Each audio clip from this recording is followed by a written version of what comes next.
So let me make it clear. The United States is today more deeply engaged in more parts of the world on more consequential issues than ever before in history, all at one time. And the reason is that our interests demand it, and our friends and our allies welcome it and want it. We therefore anticipate additional opportunities and challenges in the months to come in such places as Ukraine, Afghanistan, Central America, Colombia, Cyprus, Libya, South Sudan, Burundi, and the list goes on. We have no illusion about the difficulties, but believe me, we are confident, I am personally confident, that because the values we bring to the table are what they are and reflect those of the American people, I believe we have earned strong international support, and I believe we will keep it over the course of these challenges. Now, as we prepare for this year, let me make it clear, my friends, it is vital that we undertake all of these efforts with the fullest possible strength for our country. Patriotism demands it. Commitment to our country demands it. Our interests demand it. And that is the primary reason why I wanted to drop by here this afternoon. As someone who served for more than a quarter of a century, almost 29 years in the United States Senate, I deeply respect the foreign policy prerogatives of the Congress and of the United States Senate. And as a former chair of the Foreign Relations Committee, I am particularly sensitive to them. I also respect enormously the responsibility to advise and consent on nominations that are put forward by the President. But at the same time, I think most Americans would agree that in managing world affairs, the United States of America should always strive to put our most capable team on the field. And it just doesn't make sense. It hurts our country to do what the Senate has allowed to happen over the course of these last couple of years. And that is to leave open, for sometimes more than a year, vacant, important positions for our nation. Fritz Mondale, former Vice President Mondale, wrote a terrific op-ed over the break regarding the importance of having ambassadors in place at this day, in this moment of American history, where they can do any number of things vital to our security and advancing our economic prosperity.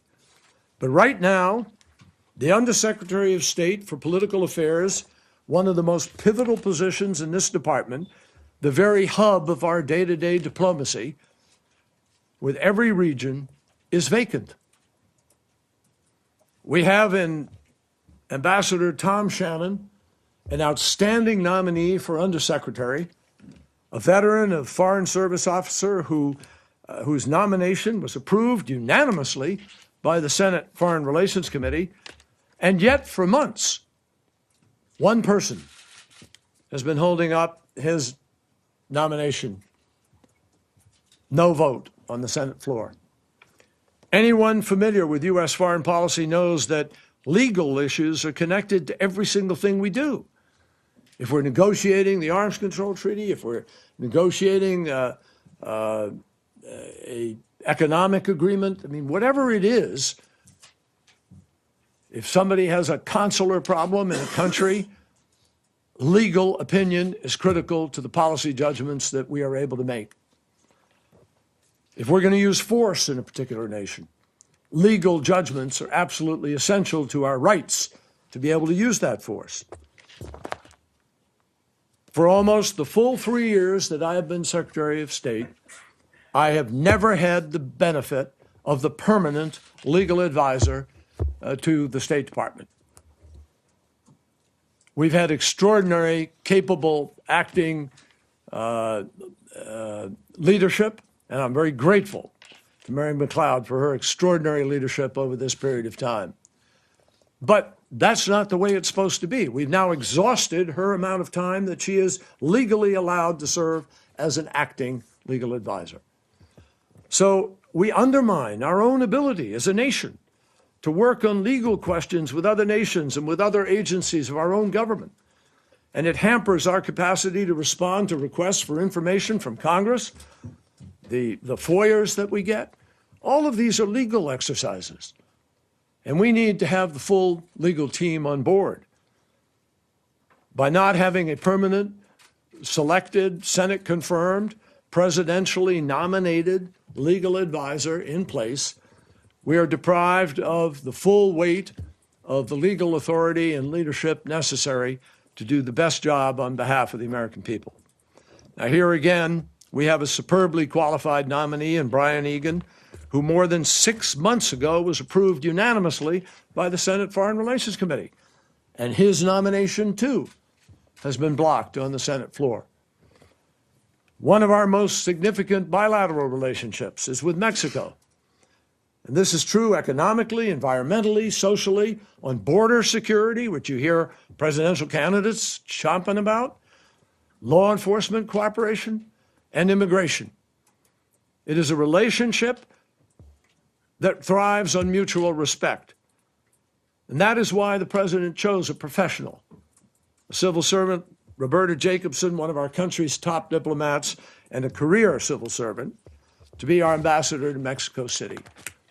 And it is disparaging to that country that we don't have the respect to send the ambassador that that country needs and deserves.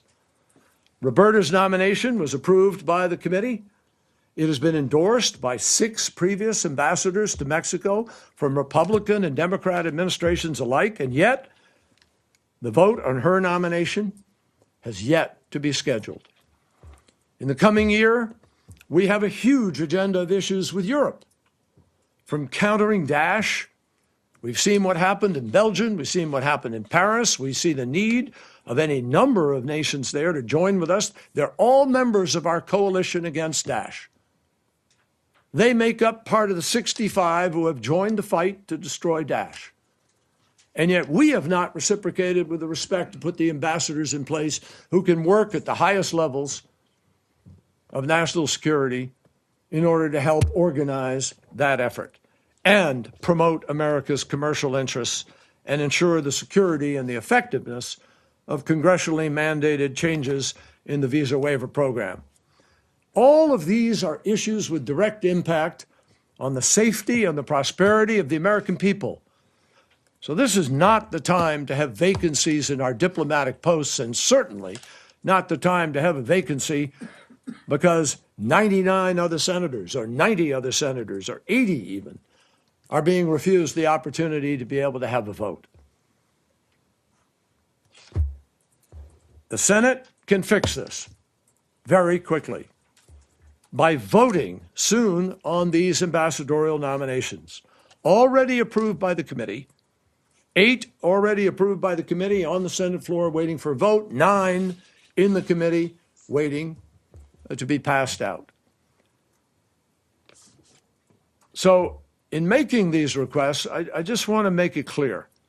I fully respect the Senate's right to deliberate carefully.